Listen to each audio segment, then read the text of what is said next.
This is the broadcast from City Hall, the home of the Greater London Authority. Please stand by.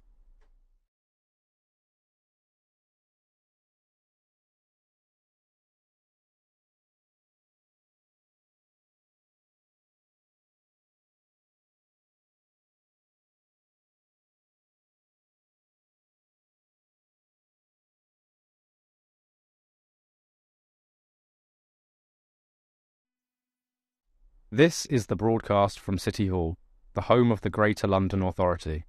Please stand by.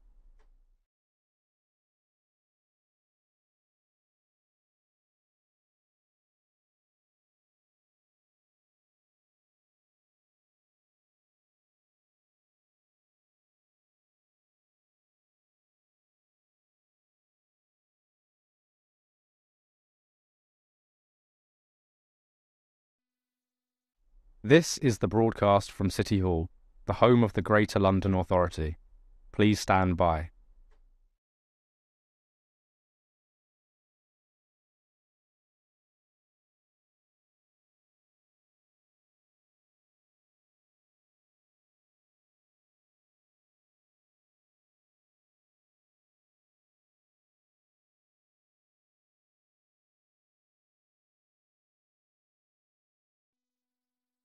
This is the broadcast from City Hall, the home of the Greater London Authority. Please stand by.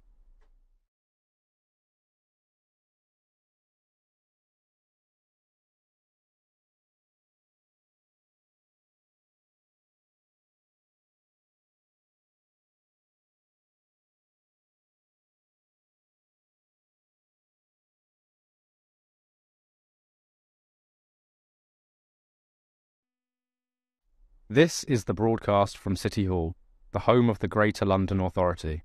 Please stand by.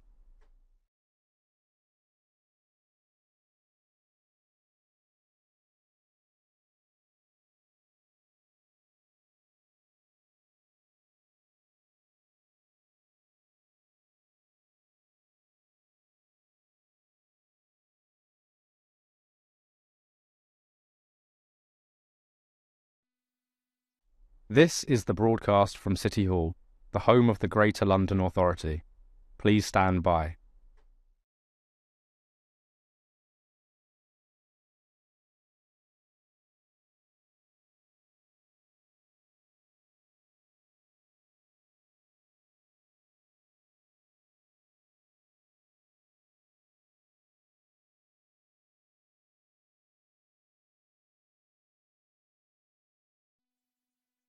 This is the broadcast from City Hall, the home of the Greater London Authority.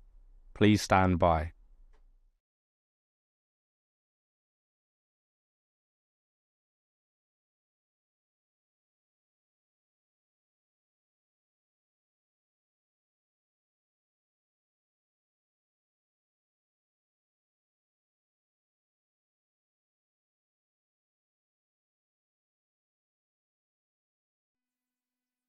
This is the broadcast from City Hall, the home of the Greater London Authority.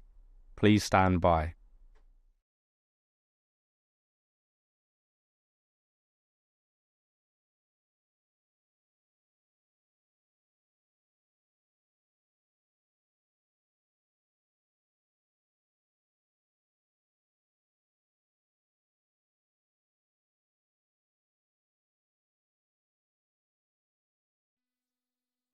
This is the broadcast from City Hall, the home of the Greater London Authority. Please stand by.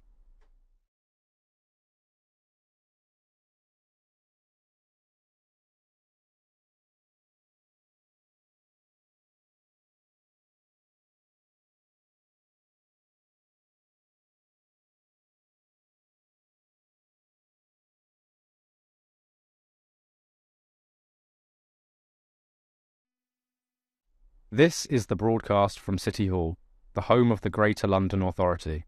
Please stand by.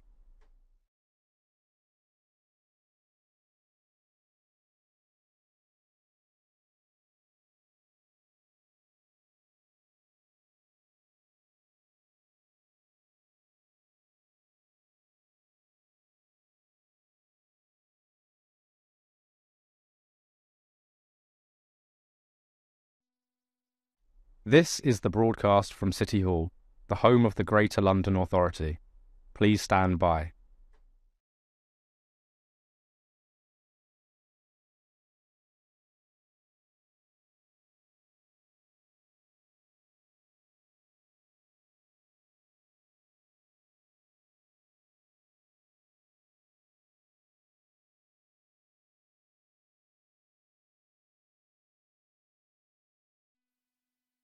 This is the broadcast from City Hall, the home of the Greater London Authority.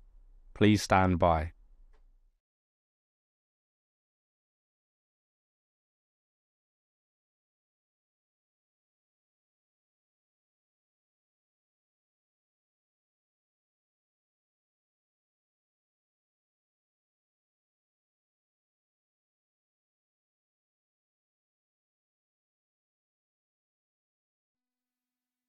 This is the broadcast from City Hall, the home of the Greater London Authority. Please stand by.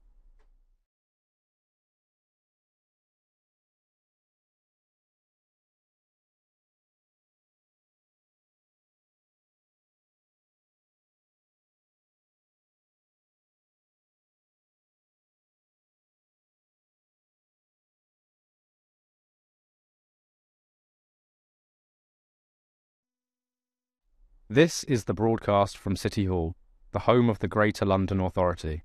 Please stand by.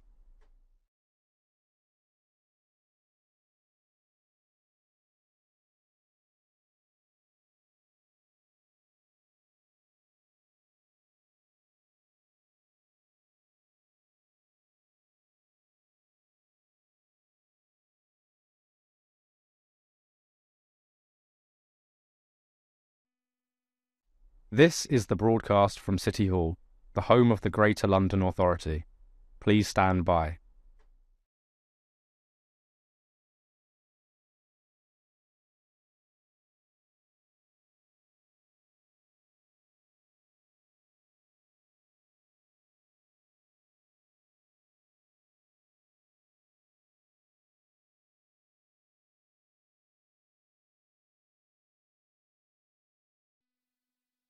This is the broadcast from City Hall, the home of the Greater London Authority. Please stand by.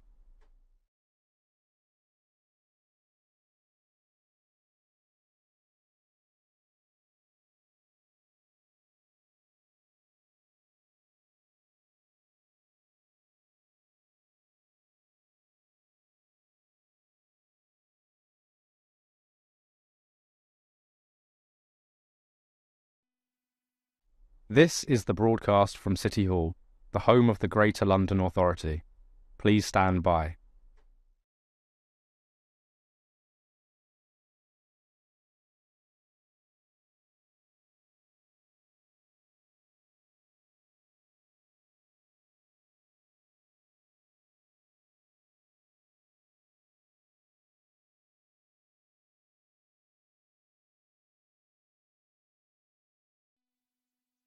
This is the broadcast from City Hall, the home of the Greater London Authority. Please stand by.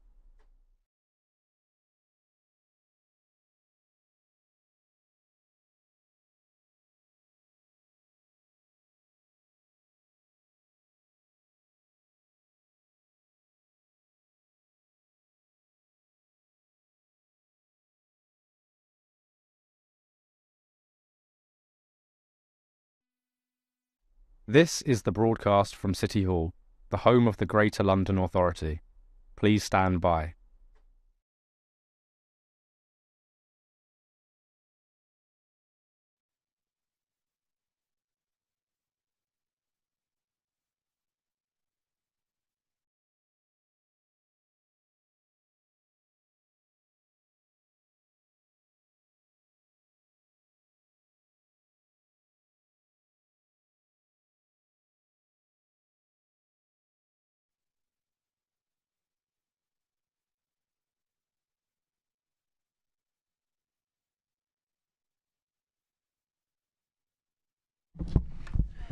The London Assembly is the voice of London, composed of 25 members elected at the same time as the Mayor in order to hold him to account and scrutinise his policies.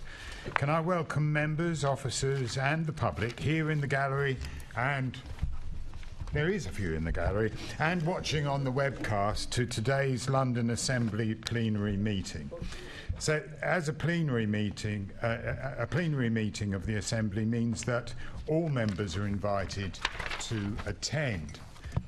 Members are also reminded that any electronic devices should not be placed in front of microphones, which must be turned on to speak, and if you're going to pick them up, don't pick them up by the neck, please, the microphones. And can I now ask the clerk, Rebecca Arnold, to confirm any apologies for absence? Thank you, Chair. We have apologies from Assembly members Duval and Rogers. Thank you. On declarations of interest, can I ask the Assembly to note the recommendations set out at item 2? Echoes have noted around the room. Can I ask Assembly members to declare any other disclosable pecuniary interests or other relevant interests where they relate to items on the agenda for today's meeting? Nobody's indicated. We now turn to the main item of business, a question and answer session on the LLDC boundary area consultation. Joining us remotely, we have Lynn Garner, who's the Chief Executive of the LLDC, and Dr. Paul Brickell, the LLDC transition sponsor. Welcome both to the meeting.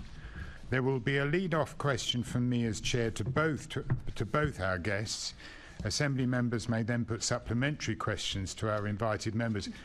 Please could I ask Assembly members to specify who it is that they want to put their question to, and guests, we would be very grateful if your answers were nice and succinct.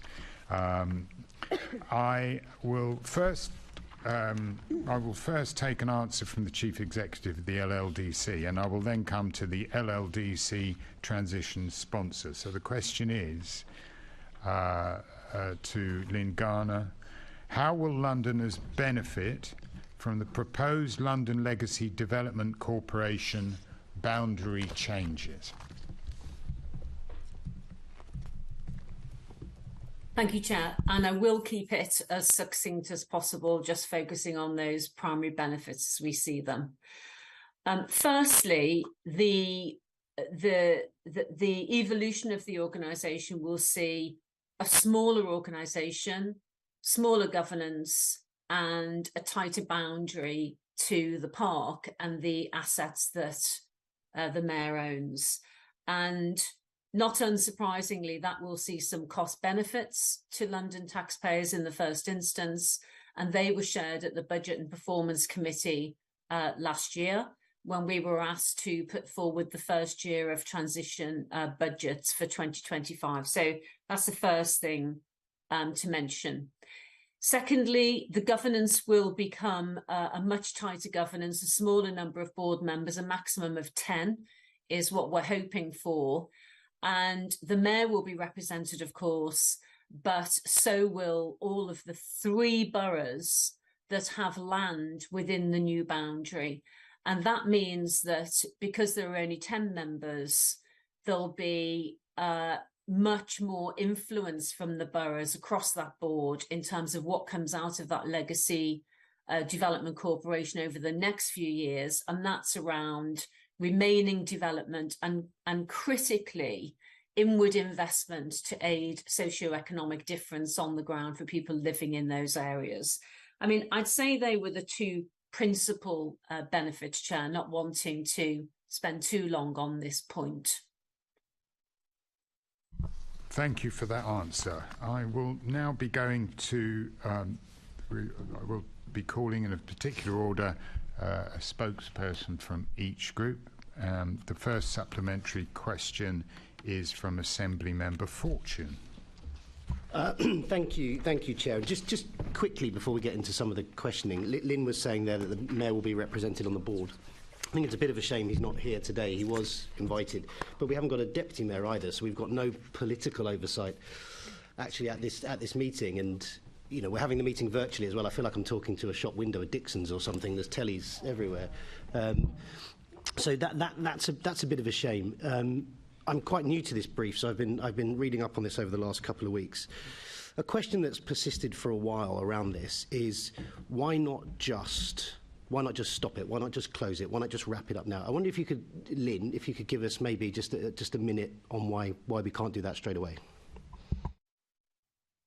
Yeah, thank you, Peter. I will. There are a couple of things in the mix here. So, first of all, we've known for a long time that we needed and wanted to give the planning powers back to the boroughs. And so early on, we crystallised a date for that at the end of December 2024. And that's a date we're working to, and it's very fixed. It's been agreed with the boroughs, and we have a really good collaborative process around that with the boroughs and with DLUC for the statutory instruments that will be necessary. We've had extensive conversations around, and these started in February 2020 with our board, of course, borough representatives in terms of the leader and mayors sitting there as well.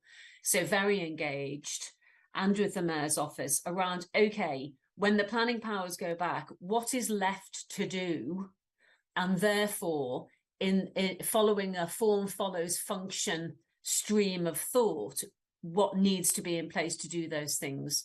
And the things that need to be done, first of all, we have 10 years of development left to go from now. So from 2025, when we go through this evolution, still 80 years or more of development. And just to give you a flavour of that, it's around 2,500 homes on different parts of the park or just outside the park boundary.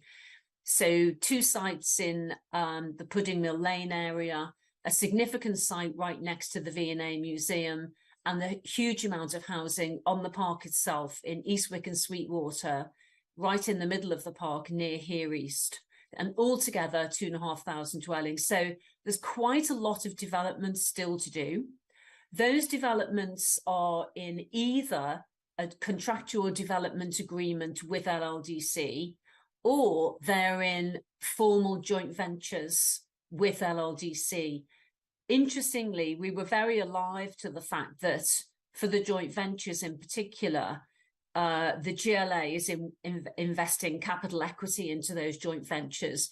And so we do, on the board, have a specific GLA representative, and that's Simon Powell, who sits as part of GLAP at the GLA, because we recognise that over the next few years, as those joint ventures roll out and the developments start to complete, that it's really important that the GLA is taking a big role there, because it's the investor, obviously, through the Development Corporation vehicle. Yeah. So if I could just step in, Lynn, sorry, because we've got very limited time in this meeting each. So what you're saying is, if you can't just rip the thing off the wall because there'd be wires hanging out, etc. There's all these JVs. There's still 8 years of development. So we're on a sort of glide path to it closing. Yep. Yes. To the organisation wrapping up. Okay, I get that. So you also said that there's lots of things that need to be done. So are there plans? Are there milestones or targets that you're looking to hit over these next 8 years? Say that we as a committee could look at. And yes, you absolutely. Against. Very tight programme timescales for the next 18 months until we get to 2025, because I lose a lot of my staff then. Mm-hmm. And then after that, there's a timeline for development, and really happy to share that. Yes. That would be really useful, and I think, that's been the back and forth conversation we've been having, is that we can see these firm plans, so that we can see there is progress towards the eventual dissolution of the organisation.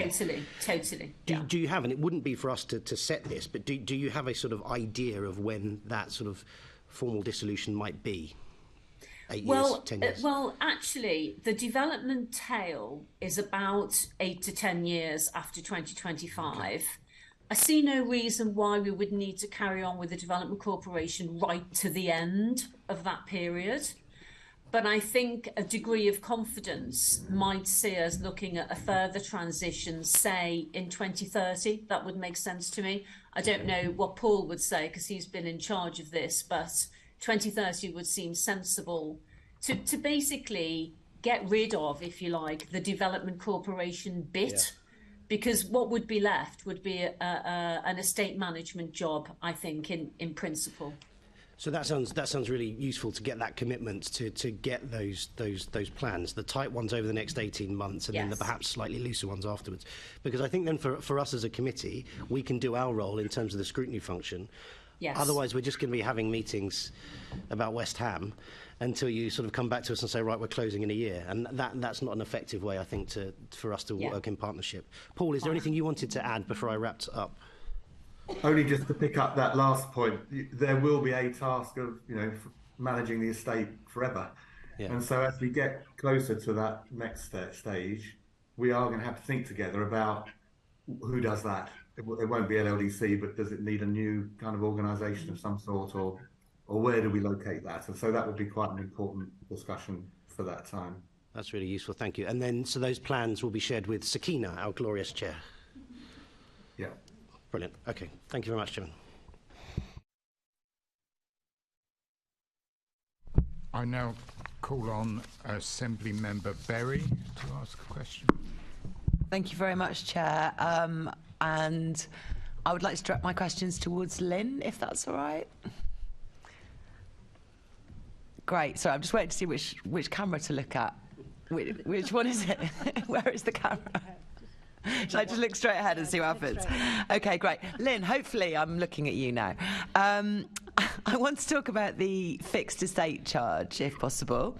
There are recommendations relating to this in the Assembly response, but I wanted to discuss the issue we talked about at the plenary in March, and you wrote to me about afterwards, which is to do with the balance between commercial and residential contributors towards the fixed estate charge.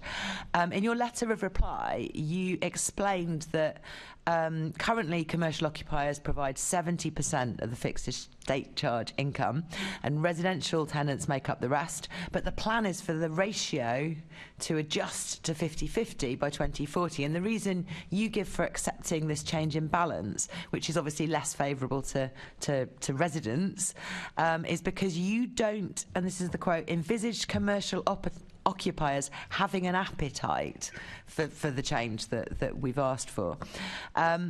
In the fixed estate charge review, it showed LLDC's charges per square metre are below those of King's Cross for all classes.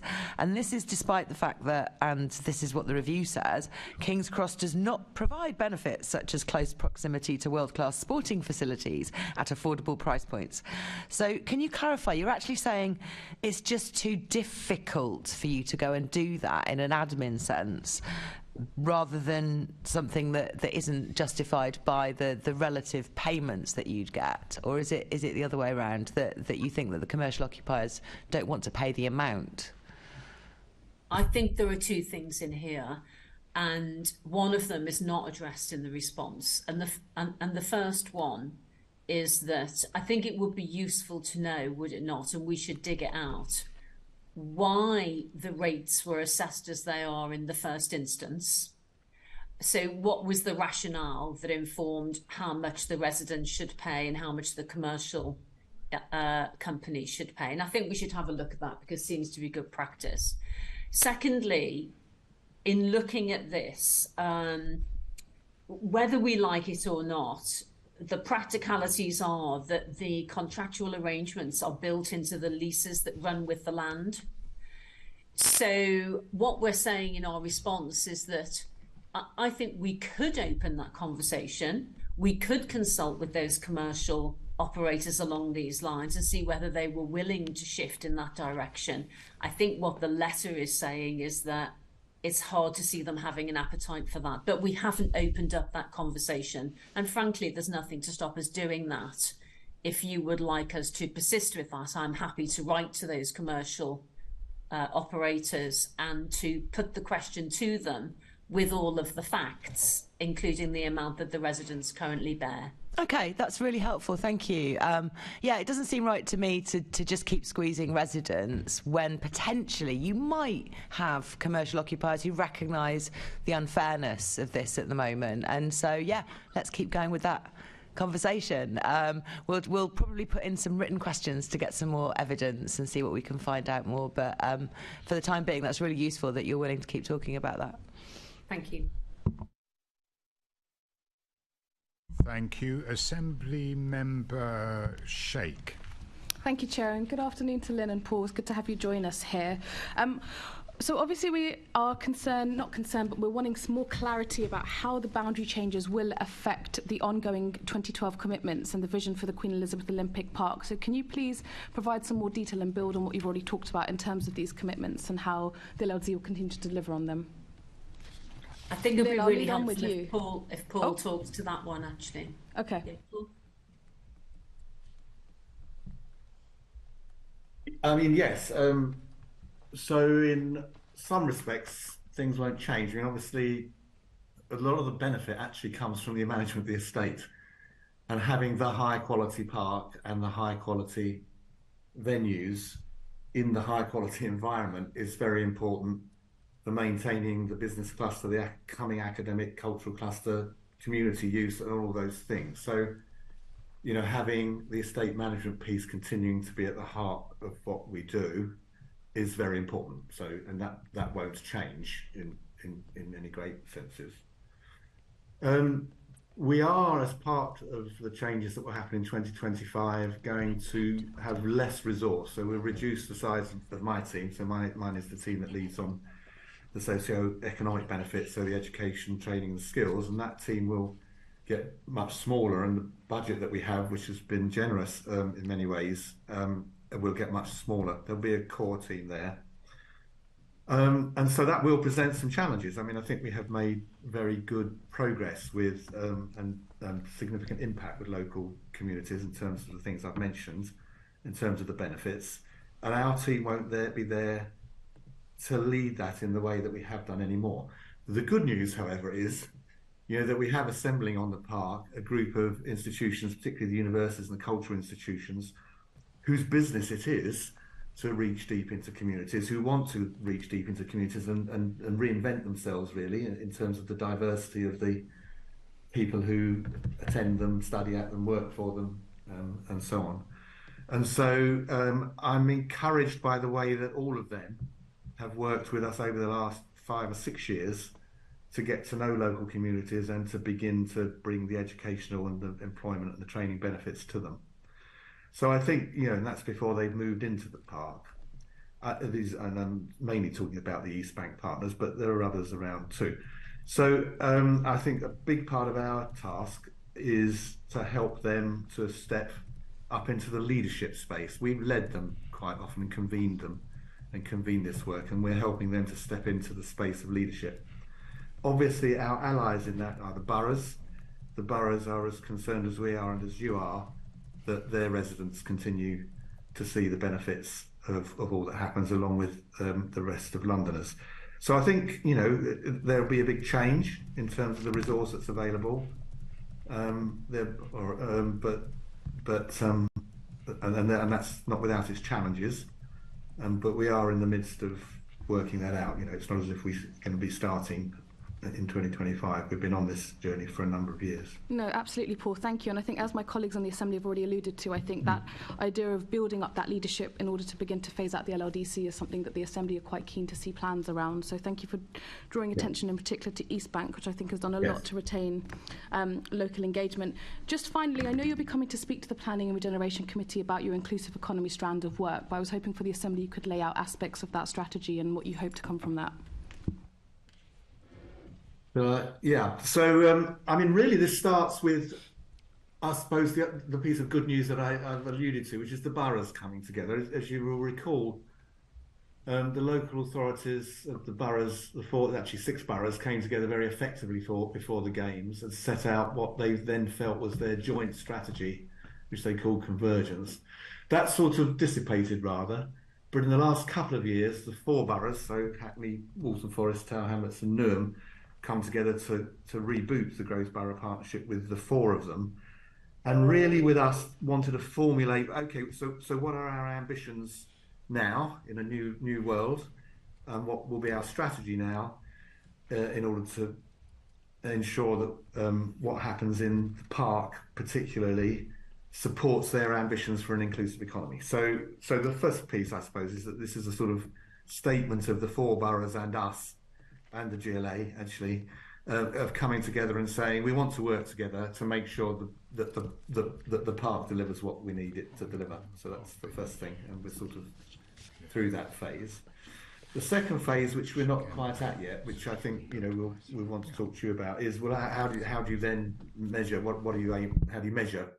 how do you set targets and how do you measure progress towards them? And again, going back to the days of convergence, that was quite successful. Very, very clear, small number of clear shared ambitions and a very kind of reasonably resource-light way of tracking them, and progress was made. So that's the next step, really, is to look at what the targets might be, how we might monitor progress towards them. And then I think the third piece, which is in many ways the most important thing, is what are the key programs that we want to coalesce around? And they might be new things, or they might be things that we've been involved in at the moment. So, particularly how do we make sure there are pathways from our schools and our communities, particularly with young people, to understand what the opportunities at the park are, both at the park, but actually seeing the park and the organisations there as a gateway into new sectors that they might not have heard about, in terms of study and employment and business. So, we've had very successful programs of summer schools, for example. We've had successful programs of trying to understand how you really get people from unusual backgrounds to get into the creative and cultural sector, to get into the tech business sector. So, there'll be some practical programs to coalesce around. So I think those are the three things. Thank you, define Paul. the joint strategy, targets, and then activity. I look forward to picking that up further with you another time. Yeah, thank you very much. So do I. Thank you. Assembly Member Pigeon. Lovely, thank you. Lynn, can I ask you, can you give us an assurance that the transfer of really a set of commitments from LLDC, from the mayoral body, to a number of different separately elected bodies, what's going to happen around those commitments? So we're talking about 40,000 new jobs by 2036, 33,000 new homes. Will there be any kind of formal agreement with those local authorities to meet those outstanding commitments? Right. So can we do the homes first? Because that's kind of, I'm just thinking that's I've got kind of 2 minutes on this, if you don't mind, so we have to be quite high level. Yeah, so the obligations for delivery of our development projects remain with us as the Development Corporation. Right. 11,000 homes have been built. A further 13,000 have got planning permission, so they have their permissions. And then there are a number of other sites that make up the residual. So I think we will give permissions as far as we can to what's remaining until the end of 2024. We don't have anything contractual in place with the boroughs to drive further housing. The mayor would do that through his own housing targets that apply to each of the boroughs. But what we ought to do is to produce something that tells us how many do we think we will have completed and have in planning permission by the end of 24, so we can see whether there are any gaps compared to that target of 33,000. And will you be trying to secure with the boroughs some sort of arrangement that they will try to deliver a certain number beyond that? Yes, I think we should, because the 33,000 are not due to be completed until the 2030s, but of course some of those are in the park. Yeah, so exactly. I'd just like to understand where we're up to with the numbers. That'd be helpful. Yeah, and then on jobs, how are you going to manage that? Yeah, on the jobs, we're sitting at around 20-odd thousand at the moment. There's a long way to go. I think we retain some responsibility for the jobs because we keep strategic responsibility for inward investment, notwithstanding the fact that we're working with partners. We will have, through the mayor's office, some influence there with the boroughs on jobs. Yeah. And secondly, not to forget, because Paul didn't mention it, that all the people who take leases in the park, the likes of Here East, all of the arts and cultural organisations, they all have contractual obligations built into those leases. So we will, as the Development Corporation, continue to hold them to account in terms of the numbers of jobs and the numbers of jobs going locally through the Good Growth Hub. Okay. Okay, that's helpful. Thank you.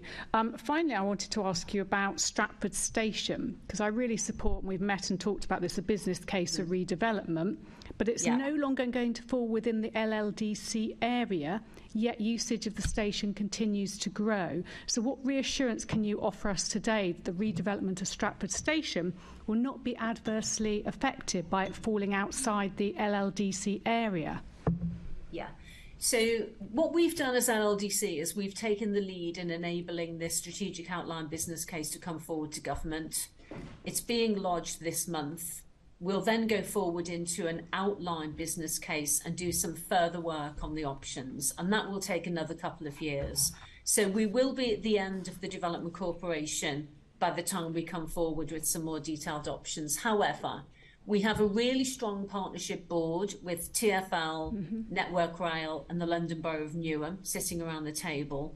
We have huge support locally from the other boroughs and from businesses more generally, including as wide as Canary Wharf and so on, and then into the regions. So we have canvassed a lot of support there.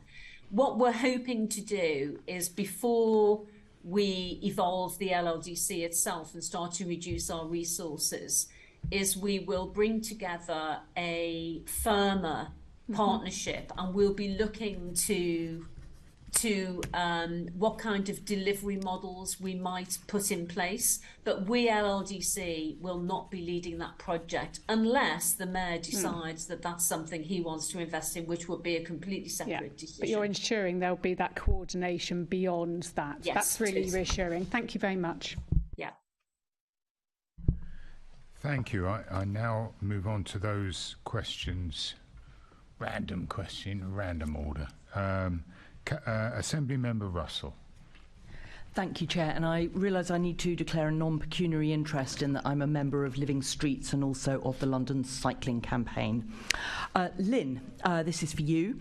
I know that over the years, those of you working on the Olympic Park site have heard from myself and also many others about the need for high-quality conditions for walking and cycling. And it was really pretty shocking that the original approach to designing the streets in the park was pretty outdated. And campaigners have spent about a decade asking for a rethink. So I was really pleased to see that you've recently announced £150 million of investment for walking and cycling, finally upgrading these big dual carriageway roads into streets that are fit for the 21st century with less and slower traffic, easy crossings and good cycle lanes. Now, my only worry is with the boundary change, has this all come too late? So does the boundary change impact your ability to retrofit the cycling and walking infrastructure that you announced the £150 million for just recently? No, because the 150 million covers a number of projects. Some of them are connectivity projects, so bridges beyond the park and into the boroughs. Some of them, as you say, are specific to shrinking the size of the roads. Places like Montfitchet Road, for example, that were built for the Westfield Shopping Centre that are just far too huge, and we just don't need roads of that size. And there are two of them. There's Montfitchet Road, there's Westfield Avenue, and there's the one that runs through the park. And all three of those need looking at, and the cycling improving, as you say. So the money's in place for those projects. I think there's still a little bit of a gap for some of the Montfitchet Road project that we're hoping is going to come from anything that Madison Square Gardens do with regard to Section 106, but that planning commission is yet to be determined by the Mayor in any case, so we cannot rely upon that. So there are some bits and bobs that are still missing.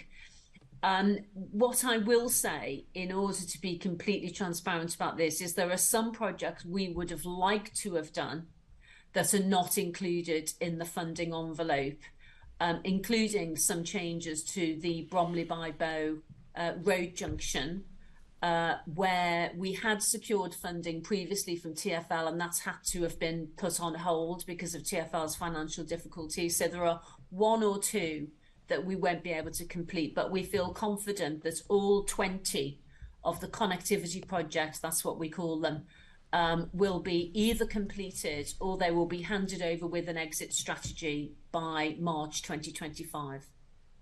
Thank you very much. Just a very brief follow-up. I'm almost out of time, but the 10 schemes that are partially funded, do you think?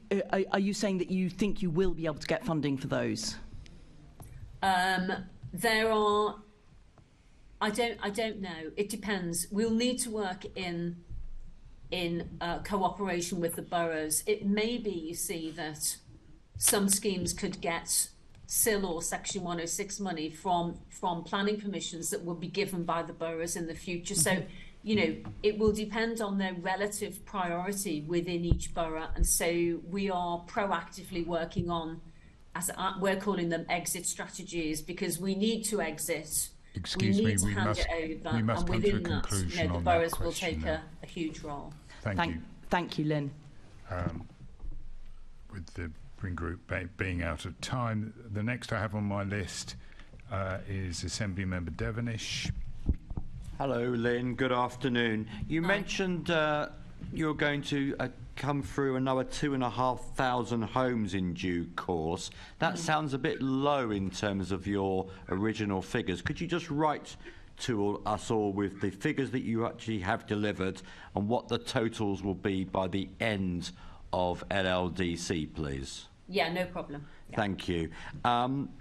How much time are you now spending on this role rather than the Kerslake role? When you last came in front of us, you said a day a week for the Kerslake role and the rest for this. Is that still true? Yes. Thank you. And my final question, and I raised this before, but I think it's important to raise it again because there's been a change of chief executive. Are there any concerns about the return of planning powers to Tower Hamlets now that the very experienced chief executive is just gone? No. What we find is the relationship with officers on the ground in terms of, and obviously there's a statutory officer there, the chief planner, are good. And we are getting on well, talking with Tower Hamlets as we are with the other boroughs in terms of putting secure process in place to make sure that things can be handed over smoothly. They're also, in terms of the hinterland around the park, there are not a huge amount of major developments. In fact, I can't think of a single major development that we are currently handling that we would be handing over to Tower Hamlets, because a lot of the Tower Hamlets part, if you like, is well developed already. Thank you. Thank you, Chair. Thank you. Assembly Member Best. Thank you, Chair. Good afternoon, Lynn. I wanted to first ask you, when you had when you first came to the idea that you were going to do this and shrink this area, and I want to get an idea of how long it took from that point to announce the Assembly that you obviously needed to do the consultation, because we got the notification on the March the 7th. How long before that had you been planning to do this? So the first look, when I was employed, I was asked to have a look at the transition of this organisation and to return the planning powers to the boroughs, and that was in February 2018. So it was part of my original objectives, and that was because the boroughs had written to the mayor at the end of 2017 specifically requesting the return of planning powers. So the organisation has been switched onto this for a long time.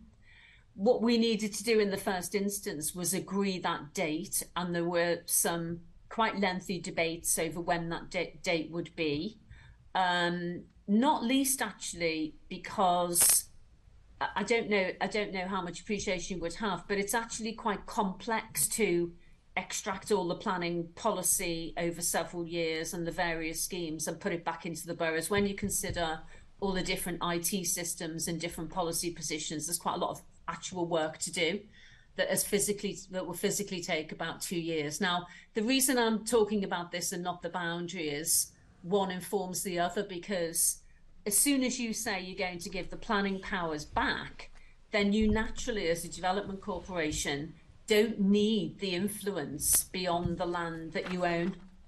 So the only debate that then remained was, should there needs to be a new boundary, and where should that boundary sit? And the very obvious suggestion was that it sat with the land that the mayor owned. And then there was a discussion around, and what kind of entity might we need to run that? So we've known for quite some time that the natural boundary probably needed to shrink to the land ownership.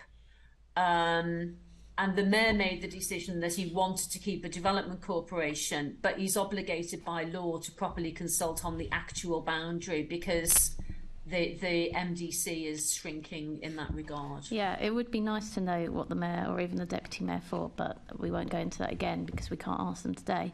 But the point being, Lynn, and I'd like to thank the GLA officers, the chair of Planning Region, Sakina Sheikh, who picked this up at a really difficult time when the Assembly was in recess and had to do a fair bit of work to try and get some good recommendations to you. But this is some work that, as you say, you've known has been coming in the pipeline since 2018, and I understand yourself are on leave right now, which is why we're having this Dixon-style workshop. I think there's a more culturally relevant shop, but I can't think of one either. So do you take this on board as we come towards the winding down scenario, where we will need to obviously consult on a lot of the plans and scrutinise a lot of the plans for the LLDC, to do some more work with talking to the Assembly to try and get this in the pipeline so we don't run into this situation again?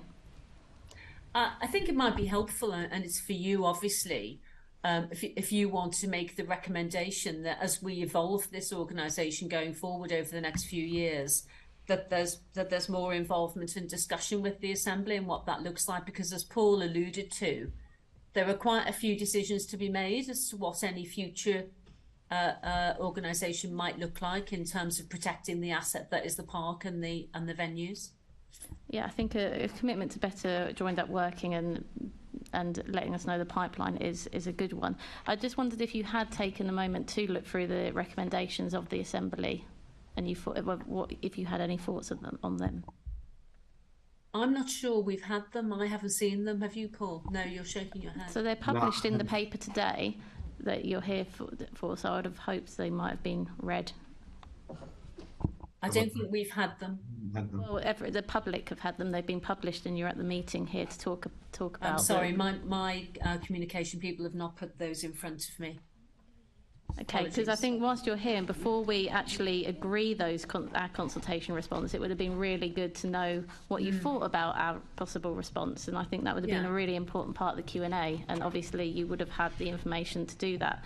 I would draw attention to the fact that one of our recommendations is that as a statutory consultee, the Assembly requests the Mayor responds to the concerns outlined in this response prior to implementing the proposed boundary change, and I would highlight again that would be impossible for you to comment on, because you can't tell us whether the Mayor will come back to us or not, which draws attention to the fact that the Mayor or the Deputy Mayor should be here with some political responsibility today, in line with Section 199 of the Localism Act 2011. And just to highlight that, I've now got a response that the only personal contact that you had with the Mayor last year was when he attended an event at the Olympic Park.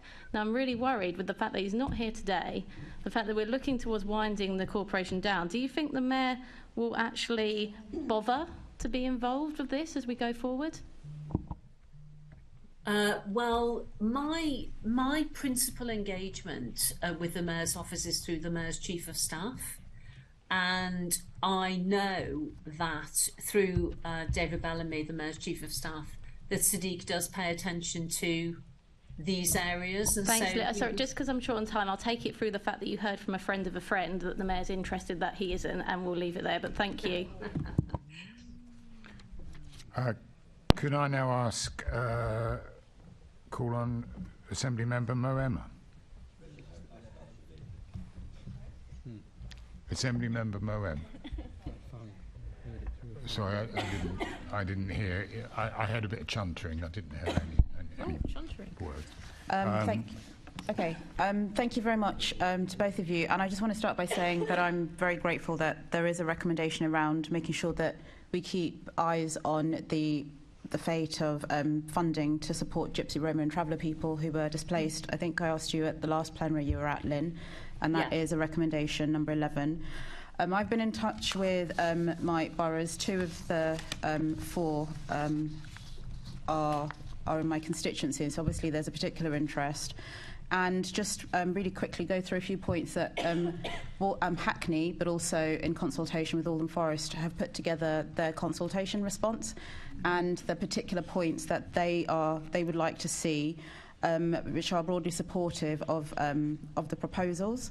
But my question is for both of you, but primarily to Paul, around your engagement with the boroughs. So if I just canter through really quickly that the transparency around the fixed estate charge, and particularly as there are new schemes on site around Hackney Wick and how that operates and what that contributes to, the ongoing need for dialogue with Eastwick residents, which now falls outside the retained area, but was in the joint master plan between the GLA and LLDC. So I need to obviously have continuing conversations as that is populated and built out. And then just to better understand what specifically a quote-unquote special relationship with Waltham Forest would look like, because now they're outside the retained area, but they have been, as Paul said, part of the discussions from the very beginning around the social and economic work that's happening in the park, but also they do have an interest with Eaton Manor's location. Okay, can I go first and hand over to Paul? Two quick points. Hackney Wick is within our planning area, but we don't own the land, and therefore the people who live there will not be paying the fixed estate charge. So they're not included in the fixed estate charge. With Eastwick is in the park. Those residents do pay the fixed estate charge, and it will be important to retain a very good and close relationship with them. And then for Waltham Forest, I would hand over to you, please, Paul. Yeah, I would just on the Hackney Wick piece. We work really closely with the 2 boroughs there, particularly with the businesses and the incoming residents. You'll recall that the mayor supported that as a cultural enterprise zone, Hackney Wick Fish Island Cultural Enterprise Zone. And although that funding has ceased, the arrangement's still there. So and LLDC will continue to work across its border with the boroughs and the residents and the owners and operators of businesses there. With Waltham Forest, I mean, I think I've sent across to Waltham Forest and what I think are the bones of the MOU, which I suppose the basis is that all of the agreements in terms of socio-economic benefits, so all of the outputs, if you like, that come through leases, as you mentioned earlier, Lynn, and that come through Section 106 agreements and so forth, all of those, which are contractual, are applied to the 4 boroughs and always will do. So that's the first thing, is I suppose as far as there are contractual protections, they're there. And so, it's a case of listing them out and making sure everybody knows what Waltham Forest residents are due and so forth. As ever, bits of paper are very helpful, but it's the joint work that you do. And that's why Waltham Forest will continue to be part of a 4-borough partnership that the LLDC works with in order to deliver the inclusive economy programme that I alluded to earlier. And we'll need to write that down and deliver you. And I've sent them something to think about. Yes, no, thank you. I mean, similar to my question previously about Gypsy, Roma and Traveller people, I have no, I don't disbelieve anything that you're saying, but I do think it's helpful to have some of those things written down and kind of formalised. So just to reassure boroughs in the future and whenever LLDC is wrapped up, just to make sure that that is ongoing and agreements are kind of in place for people to continue to work cooperatively. Yeah. So how does the future relationship with the borough then work? Is it going to be pretty much the same? Because they won't have a seat at the table. That would no, be to Paul. So they won't have a seat at the board. What we will do is continue with they'll continue with the growth borough arrangements, and we'll work in with that. There will be a subcommittee of the LLDC board, which is going to be called the Inclusive Economy Committee. At the moment, it's called the Regeneration and Communities Committee. And the suggestion is, we haven't all agreed to this yet, which is that Waltham Forest attend that in some, as observers or co-optees or whatever. So that actually the place where the things they most care about are discussed and scrutinised and planned, which will be the Inclusive Economy Committee, they will still be round the table. Thank you very much. But I just wanted to say, Chair, for anybody watching, I would say that Dixon's is I would say compare it to PC World. I was just thinking as we were talking earlier. I've been informed again how out of date I am. Thank you.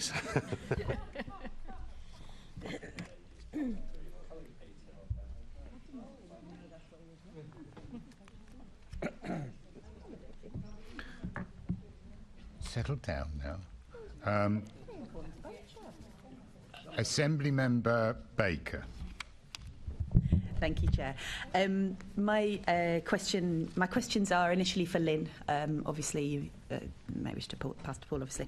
A number of the questions have sort of asked about the long-term future of the LLDC after it reduces its area and hands back its planning powers, and you've also made reference to what the organisation might look like. Is there anything more you'd like to say about that? Would you like to talk us through what you feel the long-term future of the LLDC is, Lynn? Are you thinking in terms of the staffing structure and so on? All of it, really. Do you know what I mean? What does it, what does it look like? What does it feel like as part of London's, the makeup of London's planning? I think the organisation is interesting, but less interesting, I think, for Londoners. Yeah, I mean, I think what we've got in the Legacy Corporation, I say this, it's not of my making, but I just say it honestly to you all, having worked in a number of London boroughs over the last 25 years or so, is a huge amount of competence, actually. And you've got a bunch of people working there, about 180 people, who bring a lot of passion and enthusiasm for the project that they've been running for the last 10 years, and it'll be 12 years when we wind it up. And I think one of the things we do want to capture is the talent that's there, making sure that we keep it in London, and if we possibly can, keep it within the public sector and within the GLA family. This links a little bit to the work I'm doing on the Kerslake project, because I have a specific strand around talent and retaining it for the benefit of London, if you like. I think one of the jobs of work that Paul and I have got, and the current executive, is there's going to be quite a lot of turnover, and in particular at senior levels. And because the organisation is shrinking quite a lot, so we're losing 40-odd% of our current staff. So what's going to be really important is that we retain that culture and that passion and enthusiasm within the staff group. And again, I think that benefits London. I was just talking to the leader of Hackney a couple of days ago. Was it Tuesday? It was, after our board meeting, and we were having a chat about how we keep this passion going, because the boroughs are quite concerned that LLDC keep a real focus on working in partnership with businesses for the benefit of local communities, and we can only do that if we retain that real focus collaboratively with them to drive the benefits. Does that help? That does, actually, yeah. That's really interesting. I think that sort of gives a flavour of what it should feel like in the future, the LLDC. I've got a couple of follow-up questions that are about the money, really. The LLDC currently obviously requires public subsidy, and I think while it does that, it seems unlikely that the organisation can be wound down further. Looking to the longer term, what would we need to see the area become financially self-sufficient? We've got a financial gap of somewhere in the order of, I think it's in the future, this is of around £5 million. So the way it works is that we talked earlier about the fixed estate charge, and that keeps increasing over the next 10 or so years as new occupiers come into the park, be they business or resident occupiers. That reduces the subsidy requirement, and then there's a gap in the 2030s, and this is why we're doing some specific work around whether and to what extent we can better commercialise the park in order to bring in additional income from the things we do on the park to reduce that subsidy gap. And there are a number of buckets that contribute to that. One is the new procurement of new operators for the venues and making those contracts more commercial and sharper than they've been before. So that's for the London Aquatic Centre, the Podium Cafe and the Copper Box Arena, and they will complete at the end of this year, and we'll see what they look like. A second is making sure that we're making as much money as we can out of the food and beverage venues that we have on the park. They're small, little kiosks and cafes. And the third is looking at whether there are any other areas we could exploit, including, for example, the idea of installing digital wayfinding and using advertising within that to see whether we can raise future revenue streams and so on. So there's a strand of work ongoing to reduce that future gap to help us towards sustainability, reducing the burden on the public purse. I hasten to add that the London Stadium is not included in that piece of work because it's been carved out as a special case, as you might imagine, because it makes quite a high revenue loss on a year-by-year basis. Yeah, that's fine. Definitely wasn't asking about the London Stadium specifically there. That's helpful, and on the face of it, that sounds like there's a lot of avenues that could be pursued for that gap. And finally, in terms of the park's debts, who would be responsible for those? Well, when the LLDC is wound up, and if it was wound up early, where would those debts go? So at the moment, we have a long-term plan. It's a 30 or 40-year plan to repay all of the debt. We've previously spoken at the Assembly around the LLDC peak borrowing position, which sits at around 550 million. The intention over the long term is to completely repay that debt. Mm-hmm. And the long-term model that we have at the moment shows that repayment. And that essentially comes from land receipts over time. So as each of the development parcels are brought down and developed, the debt starts to pay off. Some of the debt won't be paid off for some time because it's tied to longer term revenue receipts, but the idea is that all of that would be paid, yes, in the longer term. So the debt doesn't go anywhere. It stays. Who would be, say, so you're saying, apologies, I think you're saying 40 years. So if the LLDC was totally wound up in 20 years, who would be responsible for making sure those payments were made? It wasn't really about whether we'll pay it back. The GLA would take the development receipt responsibility. No worries. That was the question. Thanks very much. And back to you, Chair. Assemblyman Member Desai, please. Thank you, Chair. Good afternoon, Lynn. Good afternoon, Paul. Hi. Is Paul there? Because my question is to Paul.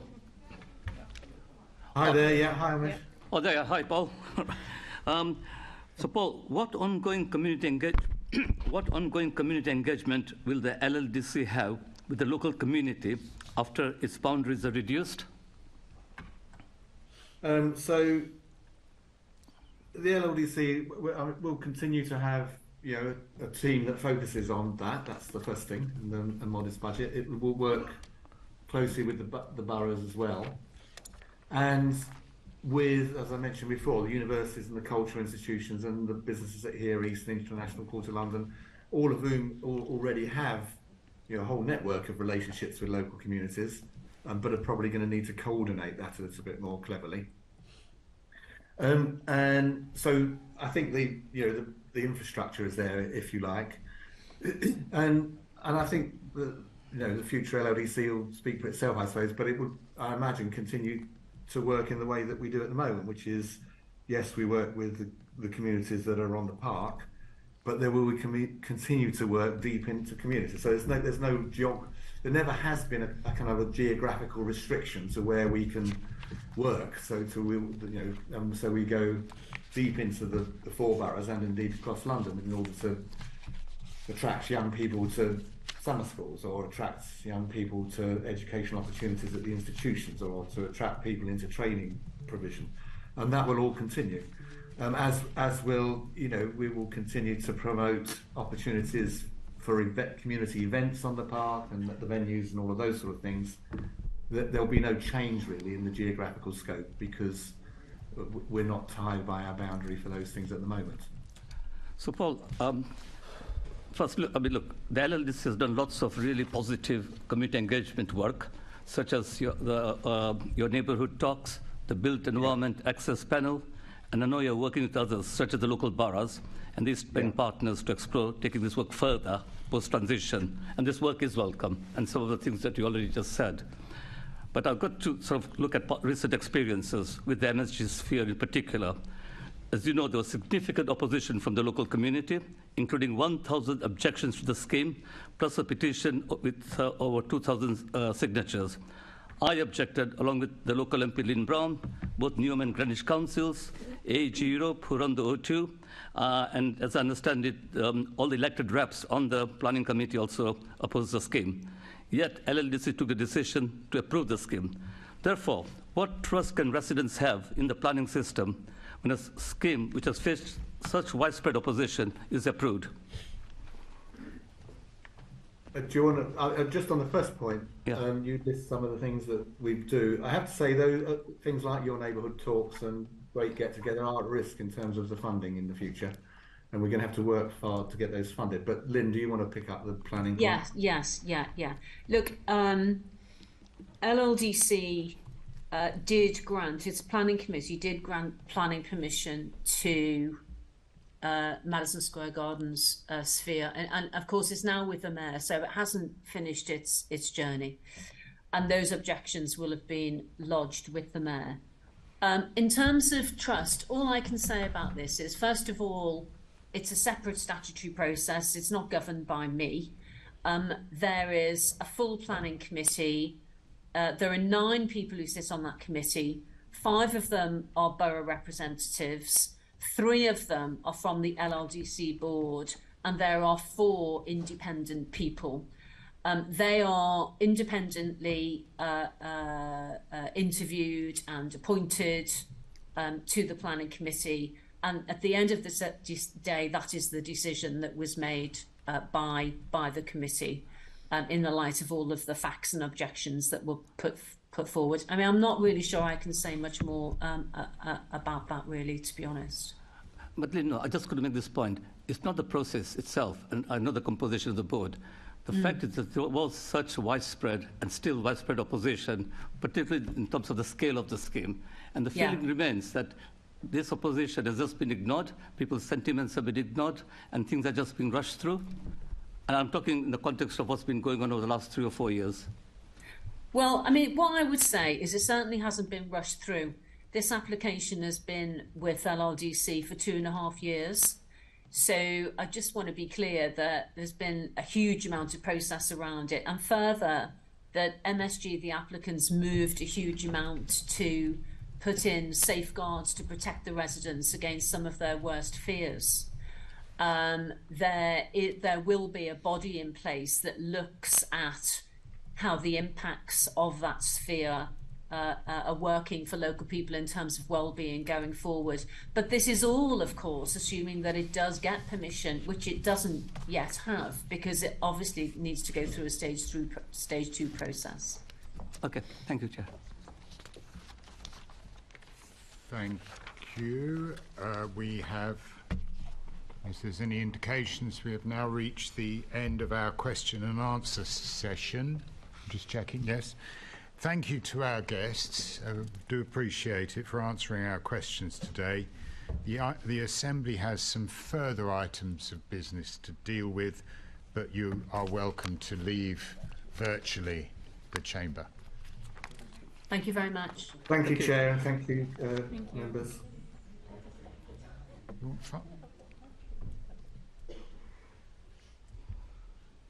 Who wants a break? I mean, it's a little early for a break. No.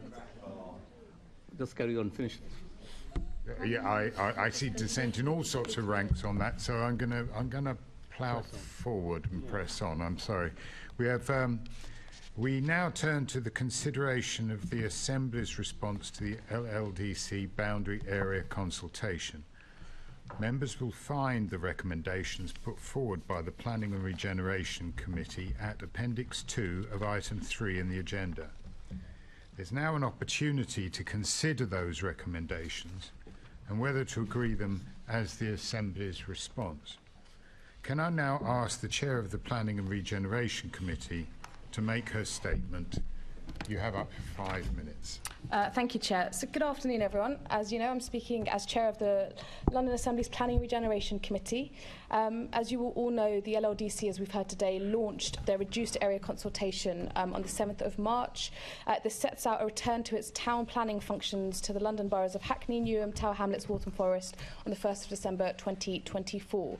It also sets out a proposal that the mayoral development area covered by the LLDC should be reduced on the same date to include only the core part of the Olympic Park estate in which the LLDC owns, manages and operates land. Now, the London Assembly is statutorily obliged to respond to the consultation, and my colleagues have been keen to ensure that we do so. Our deadline is the 30th of May. The Chair and the Deputy Chair of the Assembly tasked the Planning and Regeneration Committee, as you've heard earlier, with preparing a draft response and recommendations for it on behalf of the Assembly for us to agree and discuss today. Now, I wanted to thank my new Deputy Chairman, Assemblymember Fortune, and Assemblymember Berry for their work in building a committee response, and to Assemblymember Pigeon for leading on this from the Lib Dems. I think it's a really healthy demonstration of how the Assembly can be at its strongest when we work closely together. So today, the Planning and Regeneration Committee present our cross-party response with a series of key recommendations for the LLDC as set out in Appendix 2 of the report. One of our key recommendations includes asking the LLDC to set out a timeline to provide clarity on the future of the LLDC. I note a recent amendment from the Conservative group on this point, and after discussion with all groups around the table, it's clear as an Assembly we agree that the timeline should offer more clarity on the phasing out of the LLDC using a window timeframe. As the planning powers are handed back to boroughs and as its organisational capacity is reduced, it remains vitally important to maintain the ongoing delivery of London's 2012 commitments and the overall vision of the Olympic Park. So the Planning Regeneration Committee's draft response has laid out recommendations which we hope to seek to ensure this. This includes, for instance, asking the LLDC to provide a risk and management plan for the reduction of, from the reduction boundary, and a clear strategy to how the LLDC will further deliver house building on its land under the new arrangements. We want to ensure the effective future management of Stratford Station, as well as employment prospects for local people. We also want to ensure that the LLDC provides more detail on the community review panel to ensure local voices are uplifted. I think I'll probably just conclude by saying, rather than obviously going through each recommendation point by point, it's laid out there. I want to thank my colleagues again for working closely with me on this to come to what I hope is a cross-party agreement on our consultation response, and I look forward to the debate today. Thank you. Thank you for that. In accordance with Standing Order 4.2a and following the discussions with Assembly Party groups, I have agreed to vary the time limits for speeches for the remainder of this meeting, so that the mover of a motion or amendment may speak for up to 3 minutes. The seconder of a motion or amendment may speak for up to 2 minutes, and any other speeches may last for up to 2 minutes. I propose that one debate takes place on the recommendations. Can I ask if there is an amendment to be moved? Assembly Member Fortune. Yes, Chair. Do you want me to speak on the amendment now? Brilliant. I won't be anywhere near 3 minutes. Yeah. Can I just say thank you very much to the Chair of the Committee, Sakina, for bringing us all together last week to have an open conversation. That was really beneficial. The amendment we've got here, which I believe we've talked to the other groups about, it just firms up some of those timelines, which is, completely agreeing with what Sakina was saying, and actually what Lynn committed to as well. So what we're doing is just we're locking down in the recommendation the commitment we got today. Thank you. Right, that's is that seconded? I'm going to give a better speech than Peter. Seconded. Oh. That was miles better. I'm sorry, Peter. But, are there any other speeches that need to be made? Can I ask the Assembly, therefore, to agree the recommendation? Oh, I'm so sorry, Caroline. You were right. If you wish to. Sorry, I offered it. Oh, yes, I didn't see. I'm such an expert on this area. I thought it was important that we should say something. No, I did think it was really important we should flag the issue of mayoral development corporations and their role They have a positive role, but they also can have a negative role. And we are a key part in that on deciding whether one should be set up in the first place and hear about the reduction of its boundaries. And I tried to flag in my questions earlier to Lynn that actually there could be a less coordinated approach going forward for some of these big ambitions they have for that area with the reduction in size, but equally it will put some of the certainly planning back down to the boroughs, which is where it belongs. I am worried about Stratford Station. I think Lynn reassured us there, but we need to pick up on that going forward, that this firmer partnership that she talked about will actually become a reality, because that is a huge risk to a massive bit of infrastructure that we need to see coordinated properly, and I think LLDC is doing that very well. So, you know, from our group's point of view, we support the logic of reducing the area of the LLDC boundary once its powers are reduced, though there are some risks around that. But we particularly wanted to point out, because we don't sit on the committee, that we particularly support recommendations 4, 5 and 8, which is about continuity, delivering those commitments, as we've already talked about.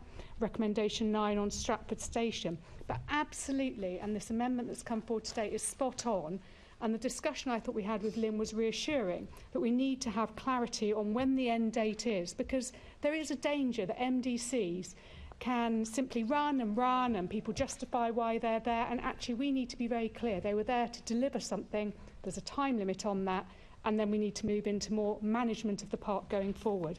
So I want to put on record from the Liberal Democrats our thanks to the Planning and Regeneration Committee for all your work on this, and we're happy to support the motion or the letter as amended today.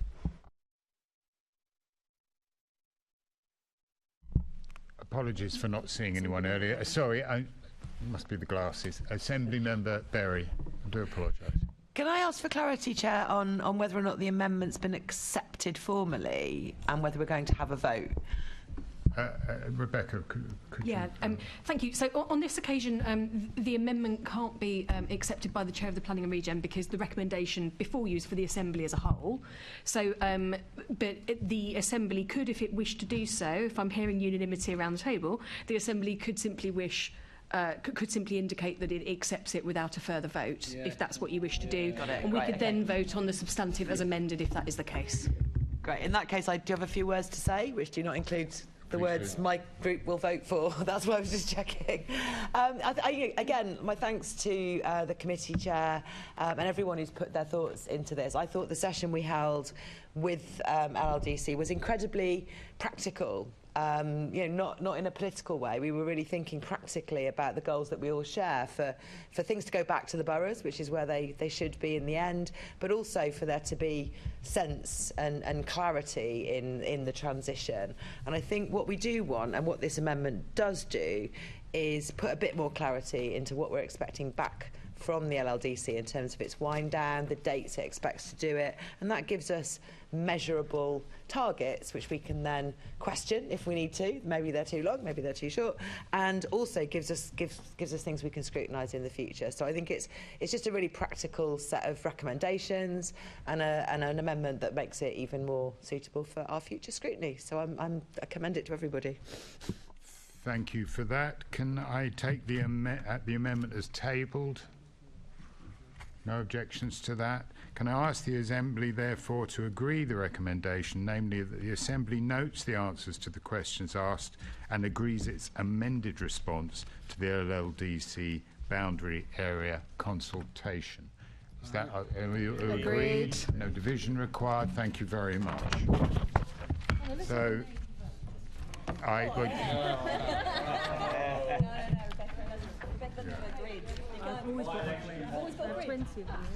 That item is now concluded. We now move to the next scheduled meeting of the London Assembly. Will be the plenary meeting at 10 a.m. on Thursday the 8th of June in the chamber at City Hall. There is no other urgent business apart from that. I've got to get home to my new shed. No urgent business will be received, so I'm now going to close the meeting.